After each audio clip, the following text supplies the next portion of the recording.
그 결과 속에서 이제 주인공이 어떤 여러 가지 선택들을 하게 되는데 그 선택을 보면 본인이 주체적으로 그게 더 좋아서 선택한 게 아니라 남아있는 게 그거밖에 없으니까 그것이 음악이든 뭐 여성이든 아니면 가족이든 무엇이든 간에 네. 그런 느낌이 들어서 사실은 굉장히 알싸한 느낌이 나는 그렇죠. 그런 이야기이기도 해요. 네. 예술과 영화의 전형 같은 게 분명히 있고 예술가들이 자신의 예술을 위해서 어떤 걸 버리게 되는지에 대한 이야기가 잘 나와 있기 때문에 앞으로 다룰 두 편의 영화도 약간 그런 부분이 있는데요. 그런 면에서 흥미로운 영화인 것 같고요. 네. 무엇보다 음악이 좋기 때문에 그 뭔가 좋은 시스템을 가지고 계신 분들은 좀 큰 소리를 켜놓고 네. 이 영화를 즐기시면 네. 시대를 뛰어넘은 굉장한 어떤 소리와 함께 영화를 네. 감상할 수 있지 않을까. 네, BTV 서라운드 셋탑 그런 거 네, 아닌가요? 그런 네, 거, 네. 예. 왜 이렇게 익숙하지? 네, 그런 거로 하면 굉장히 좋은 소리를 들을 수 있죠. 그렇습니다.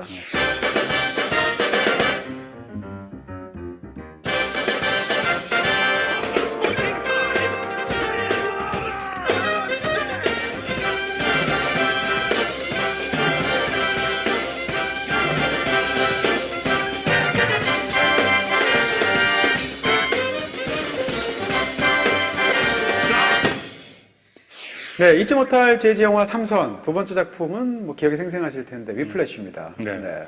위플래시. 네. 저는 다시 봤지만 다시 봐도 그때 심장이 쫄깃쫄깃한 영화 것 같습니다. 이런 영화 보면 내가 살아있구나 이런 느낌이 들기도 하고 살아있고 저 사람을 내가 죽이고 싶다는 생각이 들기도 영화를 했습니다. 보면서 막 사리가 막 생기기도 하고 어떻게 보면 네. 저도 예술가이기 때문에 그러니까 예술을 대하는 태도 같은 것들이 다 다르겠지만 그렇죠. 이 예술에 대한 태도가 심하게 왜곡되어 있는 사람을 보면 약간 사리 혹은 맞아요. 그런 게 느껴져요. 맞아요. 네. 자, 이 영화를 만든 감독은 데이미안 샤젤입니다. 네. 데이미안 샤젤인데 원래 전혀 알려진 감독이 아니었고 이 영화를 너무 만들고 싶은 거예요. 자기는 확신도 있고. 근데 영화를 자기 돈으로 만들 수는 없잖아요. 누구 투자를 받아야 되는데 데이미안 샤젤이 어떤 방법을 생각해냅니다. 그것이 뭔가 하면 이 영화의 특정 개념을 고스란히 담고 있는 특정 장면을 아예 단편 영화를 만들었어요. 네. 그래서 18분짜리를 만들었는데 극중에 등장해서 그 마일스 텔러가 연기했던 앤드류가 첫 수업에 참석하는 장면. 네. 그 장면만 딱 만들었는데 굉장한 완성도가 높은 거죠. 그렇게 해서 장편 영화를 만든 게 여러분이 보신 위플래시거든요. 이 영화의 이야기는 이제 쉐이퍼 음악학교라는 음악 전문학교, 네. 줄리어드가 모델이죠. 네. 쉐이퍼 음악학교에서 벌어지는 어떤 재즈 밴드, 재즈 그룹에 대한 네. 이야기죠. 이 영화를 보게 되면 재즈 뮤지션들이 재즈 음악에 얼마나 큰 자부심을 갖고 있는가라는 게 옆에 붙어있는 벽보만 봐도 알 수 있어요. 벽보에 뭐라고 붙어있냐면 재능이 없으면 어디 가서 뭐 락밴드, 네. 락밴드나 하겠지 뭐 이런 네, 그게 버디 리치가 한 말이거든요. 네, 네. 재즈, 그러니까 이 주인공인 앤드류가 자기의 아주 롤모델을 우상으로 삼고 생각하는 있는. 버디 리치의 어떤 그 한 말인데 네. 그 말이 찾아보니까 재즈 드러머 격언 같은 게 있어요. 그 중에서도 제일 유명한 가장 유명한 격언이더라고요. 그래서 그렇군요. 저는 그거 보다가 보통 이제 자기가 좋아하는 뮤지션 네. 롤모델을 벽에 붙여두잖아요. 네. 어떤 벽에 붙여둔 적 있으십니까? 좀 누구를? 없는데요. 붙여두고 싶다면 믹재거. 누구 믹재거의 음악적 삶을 부러워하시는 아니요, 거죠? 음악을 뺀 나머지 네. 음악을 빼면 뭐가 있나요, 믹재거가? 화려합니다. 잘 모르시는 모양인데. 믹재거는 음악이 좋은데 저는 워낙 붙이는 걸 좋아하기도 하지만 네. 엘비스 코스텔로하고 엘비스 코스텔로. 비틀즈의 포스터를 많이 붙였었어요. 뭐, 마이 에임 이즈 트루 뭐 이런 건가요? 그렇죠. 마이애미 스루에서 그 카메라를 응시하고 있는 엘비스 코스텔로의 어떤 표정. 자, 이 영화에서 사실상 곡은 거의 두 곡이 전부다라고 말할 수 있겠죠. 네. 네, 하나는 위플래시, 위플래시 또 그리고 하나는 캐러밴. 캐러밴이라는 네. 곡인데 네. 중반까지 중요한 곡은 위플래시고 그다음에 맨 마지막에 클라이맥스에서 등장하는 캐러밴인데 위플래시라는 그 말 자체가 채찍질이잖아요. 채찍질인데 이 영화의 곡 제목이기도 하면서 영화 제목으로도 너무 잘 어울리는 왜냐하면 플래처라는 아주 사악하게 일대 없는 폭군에 해당하는 그렇지만 뛰어난 그런 그 연주자를 만들어내는 선생님이 네. 플래처를 말하는 것 같아요. 팬크래비의 위플래시나 듀크 애닝턴의 네. 캐러밴이나 이 곡을 즐기는 굉장히 훌륭한 음악 영화이기도 하지만 그 요소들을 빼고 그 자체로도 굉장히 잘 만든 영화예요. 예를 들어서 이제 의상 같은 걸로 캐릭터를 설명하는 걸 보면 처음부터 끝까지 플래처 선생은 검은 옷만 입고 나옵니다. 이어폰도 검은색이야. 모든 게 다 검은색이죠. 근데 이 사람이 처음으로 검은색 옷을 입지 않는 것이 영화에 한 번 나와요. 혼자서 흥미를 위해서 어떤 바에 가서 피아노를 치는 장면이 나오는데 네, 그 장면 보는데 네. 화가 나가지고 그 장면을 다시 영화를 끝까지 본 다음에 보면 진짜 무서운 장면입니다. 왜냐하면 네. 자기는 그렇게 빨리 이렇게 해놓고 자기는 여유만 정말 여유로운 보사노바 같은 음악을 치고 있는데 제가 가가지고 빨리 치란 말이야. 손등을 때리고 싶어요. 이거 지금 느린 거야 빠른 거야 이거. 네, 네. 네. 그래서 그 장면에서만 옷 색깔이 굉장히 부드러운 색이거든요. 네. 근데 그 부드러운 색이기 때문에 사실은 앤드류가 선생님 말을 믿죠. 그리고 관객도 이제는 저 사람의 어떤 그런 부드러운 면을 진짜 봤구나. 저런 한쪽만은 아니구나라고 생각할 때쯤 어떤 이야기가 펼쳐지게 네, 돼요. 그 뒷얘기는 진짜 네. 다시 봐도 그 플래처 선생이 와가지고 앤드류한테 한마디 하는 게 있잖아요. 네, 네. 그거는 그러니까 그 장면에 이제 영화의 명장면이 속출인데 잊지 못할 장면 중에 하나가 그 3명의 드러머를 교대로 새벽 2시까지 메인 자리를 놓고 그 자리에서 계속 치게 합니다. 치게 하는데 거의 뭐 피바다죠.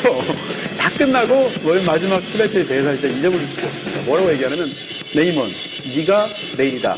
나머지 보조들은 피나 닦아. 이러고 나가버리는데 정말 굉장한 사실상 그 전쟁 영화 장면 같은 느낌이 들죠. Neiman, you weren't a part. Alternates, you want to clean the blood off my drum set? 이게 이제 잘못 받아들이면 교육 용어로서 그러니까. 1등만 살아남을 뿐 2, 3등은 피나 닦을 수밖에 없다라는 어떤 이야기가 되는 거죠. 그렇죠. 네. 이 영화가 한국에서 굉장히 크게 성공했잖아요, 작년에. 그렇죠. 네. 그때 굉장히 흥미로운 것이 한국의 이 어떤 일군의 사람들이 얼마나 자기 개발이라는 것에 이렇게 목을 메고 있는가 이런 느낌이 들었고요. 네. 이 영화 자체도 일종의 자기 개발 이야기로 생각하시는 그렇죠. 경우들이 굉장히 많아서 역시 나는 언젠 일평생 저렇게까지 뜨거워 본 적이 있는가 이렇게 받아들이는 관객들이 굉장히 많아요. 네. 그걸 틀렸다고 말할 수는 없죠. 네. 분명히 그렇게 받아들일 수 있을 거고요. 그렇지만 어떻게 보면 그 정반대에서 이 영화는 그런 그 과한 열정의 폐해를 다루는 영화라고도 볼 수 있거든요. 그렇죠. 특히 영화의 마지막 장면들을 보시게 되면 플래처와 두 사람이 이제 어떤 그 엄청난 해프닝 겸 굉장한 퍼포먼스를 벌이게 되는데 그때 플래처의 마지막 얼굴을 보여주는 클로즈업 쇼트를 보게 되면 입 이하가 가려져 있어요. 네. 뭐 그렇다든지. 웃는지 우는지. 그렇습니다. 그 다음에 그 마지막 장면에서 이렇게 스포트라이트를 딱 주면서 드럼 솔로로 딱 끝나게 되는데 그때 스포트라이트를 딱 준 손동작 자체의 그 쇼트 자체가 사실상 플래처의 시점 쇼트입니다. 네. 근데 이 시점 쇼트는 영화의 첫 장면도 시점 쇼트였거든요. 혼자서 복도에서 연습하는 거라고 생각했는데 카메라가 서서히 들어갈 때, 트래킹 할 때 사실은 알고 보면 플래처가 뒤에서 보고 있었다는 거거든요. 그러니까 처음부터 끝까지 모든 것이 다 사실상 플래처의 시점 쇼트라는 거죠.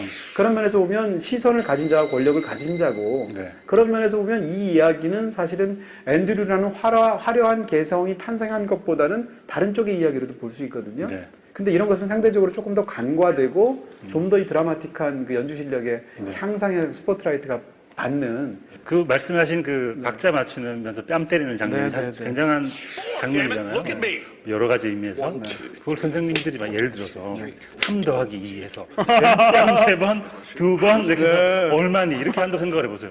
마찬가지 얘기거든 사실은. 얼마나 잔인한 이야기인지. 1, 2, 3, 4. Rushing or dragging? Rushing. So you do know the difference. 어쨌건 뭐 배우의 그 두 배우의 연기도 워낙 뛰어나고 네. 뭐 제이키 시몬스 연기는 정말 굉장하지 않습니까? 네, 그 사람은 꿈해볼까 무서운. 처음에 나올 때부터 네. 그 모든 걸 무시하잖아요. 그 과정과 절차를 무시하고. 이거 네. 와 진짜 굉장한 연기죠. 네. 그리고 그 앤드류 역을 맡은 마일스 텔러도 J.K. 시몬스가 너무 많은 스포트라이트를 받아서 그렇지 마일스 텔러도 연기 굉장히 잘했어요. 네. 보는 내내 저는 연기를 온몸으로 하는구나. 피부가 너무 안 좋아. 아 그래요? 네, 피부가 너무 안 좋아서 BTV로는 다 보이던데요. 피부가 너무 안 좋아서 정말 깨알 같다. 정말 이 친구가 이 사춘기의 어떤 네. 뭔가 힘든 과정을 네. 거치고 있구나라는 게 피부로 보이더라고요. 이렇게 좋은 연기, 이렇게 좋은 영화를 찍고 그 다음에 저기 판타스틱 4를 찍었죠. 스몰이라는 영화, 이병헌 감독 영화 보면 그런 얘기 나오잖아요. 어떤? 우리가 좋을 때라고 하는데 사람들이 뭐가 좋을 때인가? 피부가 좋을 때라는 얘기인가? 라고 얘기를 하잖아요. 네네. 피부도 안 좋아, 얘는 심지어. 심지어.